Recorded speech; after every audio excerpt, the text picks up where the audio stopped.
Hey, ifamily trip ifikile bethunani and kunzima uMacelene besetshilo wathi akayi njengoba wathi waphuma kwinto ezidibene nokuphuma nefamily, and then ke uMayeni yena samgqibela esithi akakazazi noba uyaya okanye akayi na. Into ke eyenza uba ndenze le video ngoku kukukhala kamnini bethunani xa eyolandwa ngutatakhe bakuyo kwifamily trip.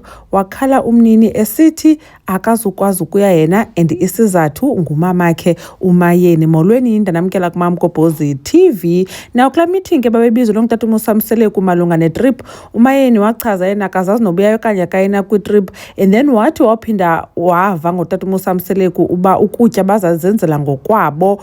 Wathi yena yo asana ngekhe kaloku sana ndambomba ingathi uyayiphuma mpela ke ngoku into yale trip. Then ke siyabona umnini ekhala xa ezolandwa ngutatakhe esithu akayi umamakhe uthe aze angayi kwitrip. Nayo into eyenzekayo ke uMangwabe ngoku uMayeni besithi yena akaqondi buyaya, wade ndamva uMangwabe esithi kwidayari yakhe uba uMayeni xa esithi akayi kwitrip uwesuna abantwana abancinci uthi abantwana abancinci bazawulungiselwa ngubani. So inoba ke uMayeni becinga uba heyi xa yena engazukuya makangabe esokolisa abanye abantu ekubeni koba nemvano yabo inkenenkene. Kodwa ke izani ke ndinixelele uba kanye izawuphela ithini into kaShibase netrip. Kwitrailer yeshow lena uThando Nesithembu saboniswa abantu abayileyo kwitrip nabangayanga, and utata uMsamseleku ebetshilo even kuMacele wathi mhlawumbi ke angamane esiya aphinde agoduke ngoba abazuba kude ba 30 minutes away ngoba kaloku yena uyagula nawo.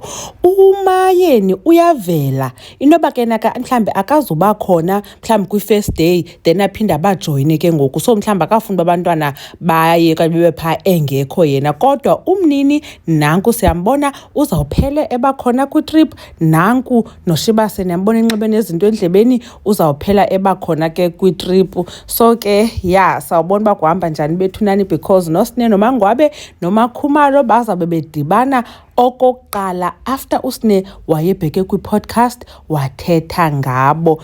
Anyways ke bethunani khanithini uba nicinga ntoni ngayo yonke le nto. uMayeni urongo ngento yoba angafuni uba abantwana bakhe bangabikho kwitrip yena engekho, especially xa kuthiwa kufuneka belungiselelwe nokutya bezenzele ngokwabo. Akafuni mhlawumbi baxekisa abanye abakhosikazi okanye ngebayekile abantwana bahambe utata bonoko bengonoyiswa lesuku elinye. However ke utata uMsamseleku watsho kuMangwabe phofu uba xa uMangwabe buza uba akanohamba nabantwana qha na. Watata uMsamseleku so you're basically saying mna uba mandiphekele abantwana. So mhlawumbi Mayeni ke ubaleka noba emxakekisa, especially engaphilanga nophila ke utata uMsamseleku. Sawubona ke tonight uba ithini i-first day, but I think uMayeni uzawuhambe abajoyine because asiyazi uba zintsuku ezingaphi le family trip. Mhlawumbi 3 days akazuba khona i-first day, uzawufika ku-second day okanye uzawuba khona kwi-last day. Mgobhozi uyanibona kwivideo elandelayo.